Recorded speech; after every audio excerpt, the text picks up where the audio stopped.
Hi guys, so that dang. No! Hey. Hey guys, so that was Doctor Who the Time Meddler. Yes. So that was about Vikings, and I know that you're very into the Vikings. Apparently. Love the Vikings. Yeah. Many people argue about whether this could be classified as a historical or not historical because it's historical. Yeah, but like some people say that because it had the monk in it, who's monks are historical. Yeah, I personally think that it should be classified as historical. And people who argue are crazy. Yeah. I think that they say my two favorite lines of this entire Doctor's era in this, and that's when the Doctor's telling Stephen about the TARDIS, and he's like, up there is the scanner, those are the doors, that is the chair with the panda on it, pure poetry magic. And also when he holds up a Viking helmet, and Stephen's just like, yeah, maybe, and the Doctor's just like, what do you mean maybe? What do you think it is, a space helmet for a cow? Real Viking fans, no, they didn't actually wear horns. Allegedly, they didn't wear horns. Although, I bet one guy wore horns, and that's the whole thing. You go deep into history, and you always like to point out how the Doctor Who connects or sometimes goes against history, and that kind of reflects how the Doctor was reflecting on Barbara and saying how he missed Barbara because she was a history teacher and she was she'd be good. She would have been great in this episode. Absolutely.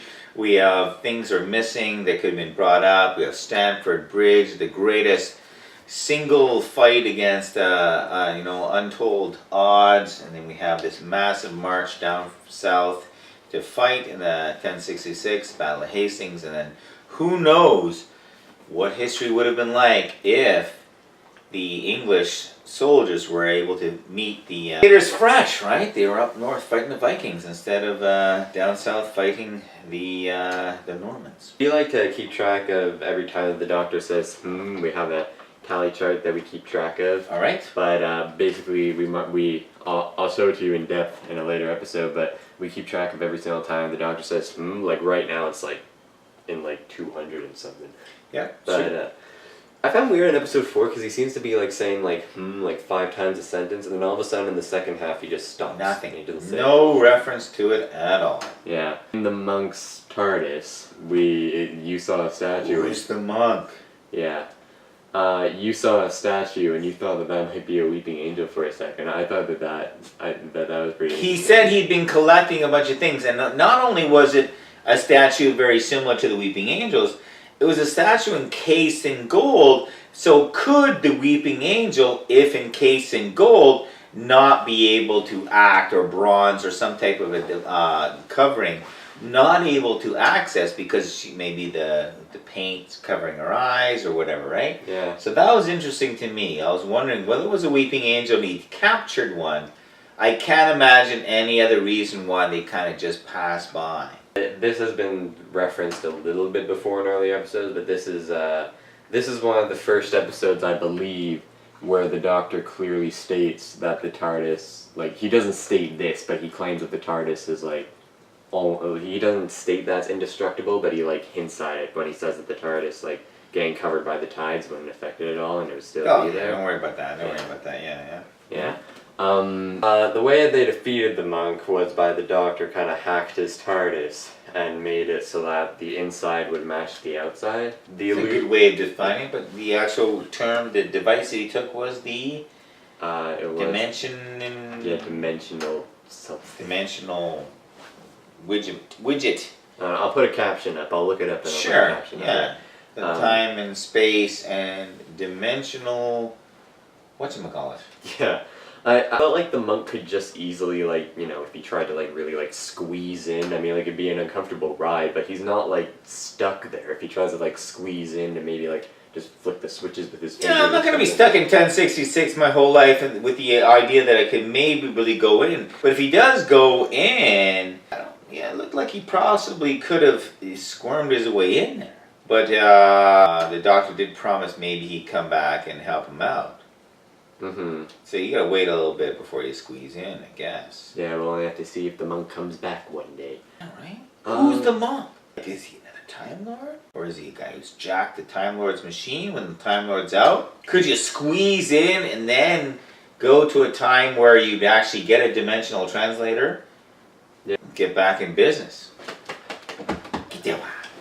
Yes, karma. Yeah, those are pretty much all the main points that I wanted to make, but Yep. I also just want to mention this is actually season 2 for Doctor Who. Oh, that's the end of season 2. Yeah. Oh my. I felt like it should have been like the last episode, because that felt more of like a Right? finale sort More of of a thing. finale. Barbara and Ian left and stuff. Yeah. Here We're it's gonna just start a new season after Yeah. this, and with no, it's very much like our now concept. Yeah. Yeah. So first, what would you rate this story out of 10? Oh, I really liked it. I didn't like the monk. He's a jerk, but I liked the episode. And out of 10, Yeah. solid 8. You know. 8. Okay. Yeah. Yeah, I'm not a big fan of this story. I'm gonna say that I'm gonna give it a 6. Not. I mean, like I'm not saying like that. It's just yeah. That's that highest corner. Oh, Raph is. Come on. They're gone now. Here's your favorite story of this season is actually a tie between a lot of them. You tended to give a lot of 8s for this one. Hey, hi. That's about me. I have given an 8 for Planet of Giants, the Dalek Invasion of Earth, the Romans, Oh yeah, I love the Romans. Crusades. Love the Crusades. Uh, Like the history episodes. Yeah, a little bit. Yeah. The Chase, and this one. Yes. And your least favorite story appeared to have been pretty obvious, The Wet Planet, which is the one where... Oh! 6. Oh! We'll watch our review on that one. Oh! Oh! And my favorite story appears to have been The Chase. I gave that one a 9. And Sure. yeah, I agree with that. That's probably my favorite out of the season. And my favorite one was also The Wet Planet. I gave that one an even lower rating than yours. I gave mine a 4 and you gave it a 5. Yeah, I'm just gonna quickly calculate the average here. Come on. Hi.